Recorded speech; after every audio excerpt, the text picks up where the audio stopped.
Welcome to a very special episode of Old Drunken Discography. An episode filled with wonder, excitement, and joy, with an extra helping of nostalgia. Tonight, we will be tackling the topics that are gripping today's youth, including and not limited to: is Taylor Swift a country artist? Is she pop? Both? Perhaps neither. Do genres even matter? Any and all references to Mutt Lange that may or may not suggest that he is an evil super genius criminal mastermind who is subverting the populace of the entire world to his twisted will through the manipulation of brain functions through the use of sound are completely unfounded and should not be taken seriously. Any and all evidence presented in supporting such outlandish beliefs are circumstantial at best, and at worst, the drunk ravings of an idiot being employed solely for comedic effect. Seriously, there's a great argument for him being the best producer ever. So please join us in tonight's revelry and be sure to enjoy yourself. Tonight's episode contains adult content, adult situations, adult language, drinking, graphic violence, and strong sexual content. Viewer discretion is advised. Thanks again for watching, and now, let's start drinking.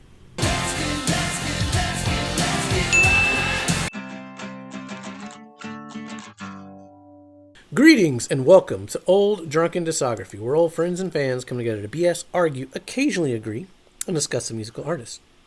This week's artist is Def Leppard, and we're talking about High and Dry. With me is Tim. We're doing Def Leppard, not Meth Leppard? Def Leppard. Okay. Bill. I think I've heard of this one before. And our special guest, Cowboy.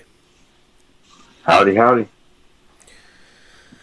Yada yada, subscribe, do all that stuff. Whatever. We're here to talk about High and Dry. So, High and Dry. Who wants to start us off this time? I think I made Cowboy start us last time. I'll start. Oh, go ahead, yeah. I can start on this one. Yeah. That's fine. So, second album. This is going to be the first one produced by Mutt Lange, who just came off producing AC/DC's Back in Black and Highway to Hell. Back in Black, of course, being in 2024 the second best-selling album of all time. And still selling. You still hear it everywhere on the radio. So the production obviously is miles above the first album. And this is probably the album I need to mention my favorite guitar lineup in this band. Easily Willis and Clark. Like, that's the guitar lineup. And the guitars on this album sound incredible. Just super crunchy. Very 80s, but still kind of holding on to the hard rock of the new wave of British heavy metal. Let It Go just right off the bat, you know, before there was Shake It Off, there was Let It Go.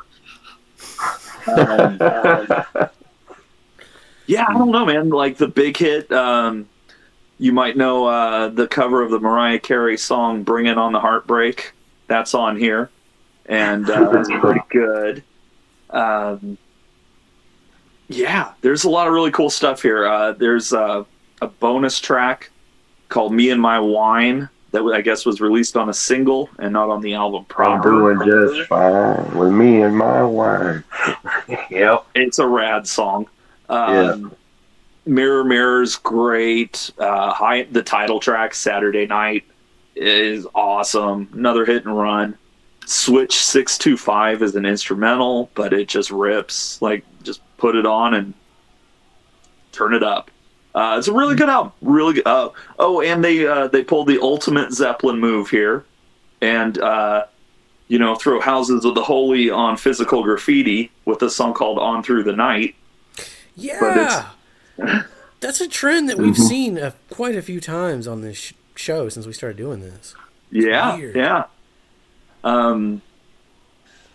Yeah, I don't know. This is obviously the first time working with Mutt Lange, and so they're gonna perfect that relationship a little bit more. But for me, this one is really just still raw and full of an energy that I just don't get tired of. This is one of those albums that if you want just fun 80s party rock / metal, you can put this album on and have a thorough good time. It's like a really fun album. That kind of lines up with my notes. Like another hit and run. If 1981 had a theme song, it would be this one. High and dry. I got my whiskey. I got my wine. I got my woman. And this time the lights are going out. The 80s.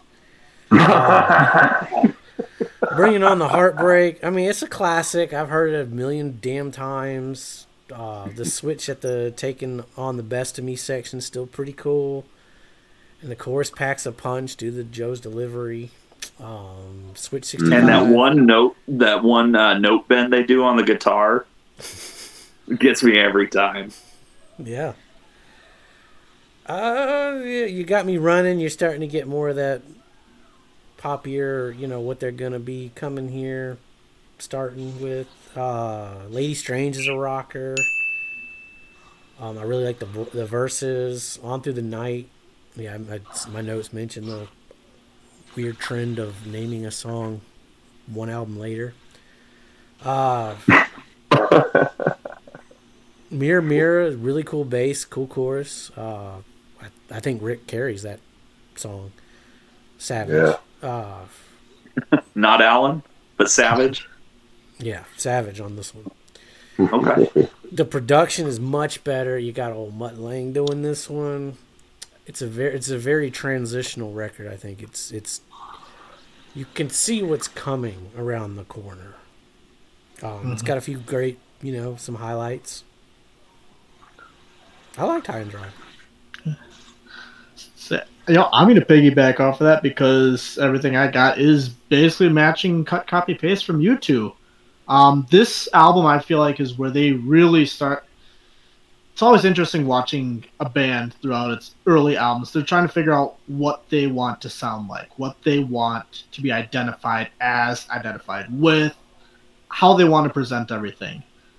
This album, like Jason said, like they're starting to find what they want, who they want to be.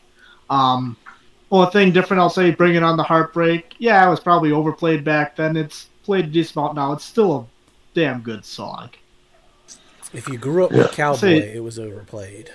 It wasn't one of the ones I played more than others. There was a lot of songs I played more than that.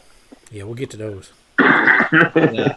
Like, say this album, I'm sorry, through and through. I mean, didn't have the word rock in the title in the initial track, so that was kind of weird, but it still kind of rocks on this one. This one goes against the grain. This one goes against the grain. There's got rock production's better. This I like in this album where you see the direction that Def Leppard is going. That's my highlight with this album. I think you're right, because On Through the Night is very much we're trying to sound like our heroes. They're trying to imitate. Yeah, whereas High and Dry, they started to form their own sound, and we'll get to and then later. So at what point do we think Mutt Lange takes over and turns them into what they did become? Because what they do become is not really hinted at here. This is a different path altogether. There's some. I mean, Bringing On the Heartbreak could have easily been. That's the closest you're gonna get, but even then, like in the context of the album, like there's no Love Bites here or anything like that. Well, not yet. And we'll get there. Yeah, and in '81 they're competing with Journey and REO Speedwagon and all that good stuff. Who are they're all kind of crafting the power ballad right before our eyes. I think this album rocks more than. Well, I don't know what REO Speedwagon was doing in '81, but it wasn't good. When I think of REO Speedwagon, this definitely rocks more than that. Oh, sure, yeah. But that's the radio right competition they have at the time. Yeah. Going off just the radio for this one, I would have written it off as another, Bringing On the Heartbreak. But there's a lot more going on here than that. Oh yeah. Sure. What about you, Cowboy? High and Dry is a very good album in my catalog with him. It's it was one that that I went back to later on after Pyromania and Hysteria, and I picked it up, and it it stands alone with compared to the other Pyromania and Hysteria and anything from that point on. It it is like you're right. It should have been High and Dry that has been their first record. That would have been great because it's a nice way to set them off. But then It really is. this was 90. This is just a year after, so I don't think it really would have mattered. You can tell the difference big time between the two. Oh, yeah. I mean, that's a crazy growth between the two. That's Mutt Lange. Yeah. That's Mutt Lange. Yeah. Mutt Lange is that's when he came in. That's when he was helping Joe with his vocals, and Sure.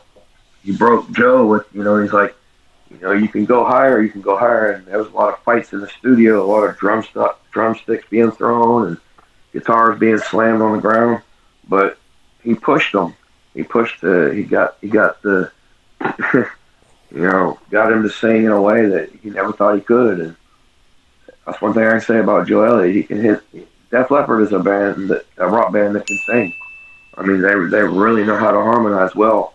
They're not just on studio and live too. They're good. I can't say that for a lot of bands from the '80s, especially live.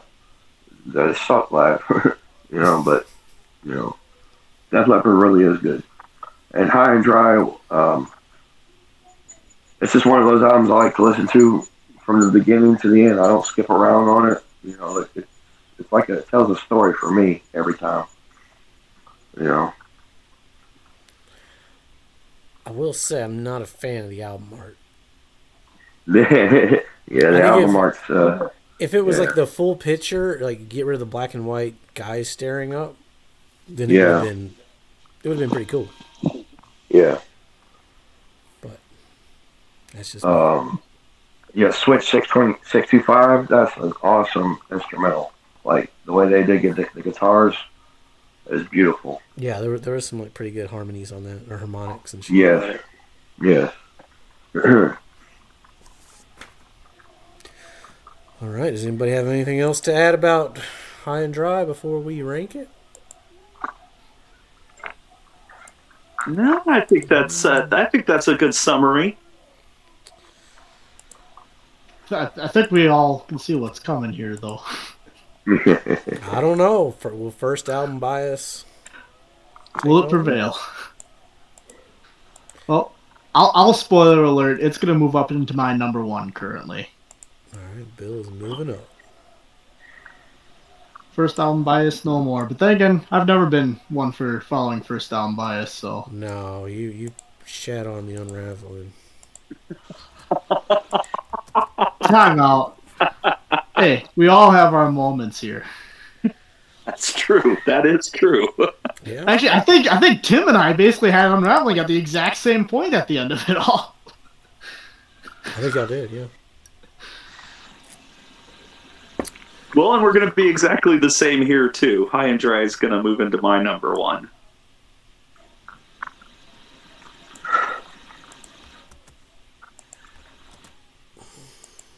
It's gonna be. It beats this for sure. Yeah. That's going to be my number one, too. We All have that. a unanimous. Yep. When will we deviate? That's gonna be I'm interesting. guessing next. I'm guessing on the next one we're gonna deviate. That's where we'll see that first/second album bias show through.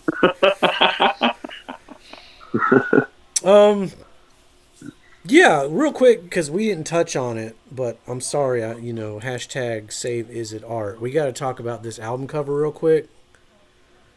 Sure. This is bad. It's so obscure and weird that it's kind of cool, but it's still kind of bad.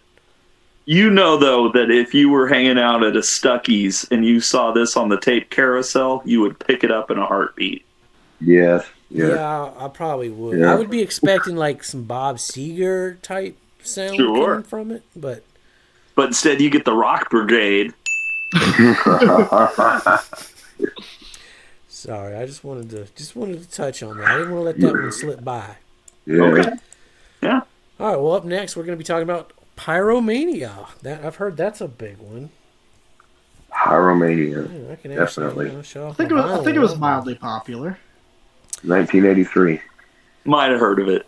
So give us a like, subscribe, stick around, check out our Patreon if you want to request a band, give us something better to cover or worse, whichever you be a sadist, I don't care. Yeah, with that, be safe, make good decisions. Who do you think's taller, Pete Willis or Tom Cruise?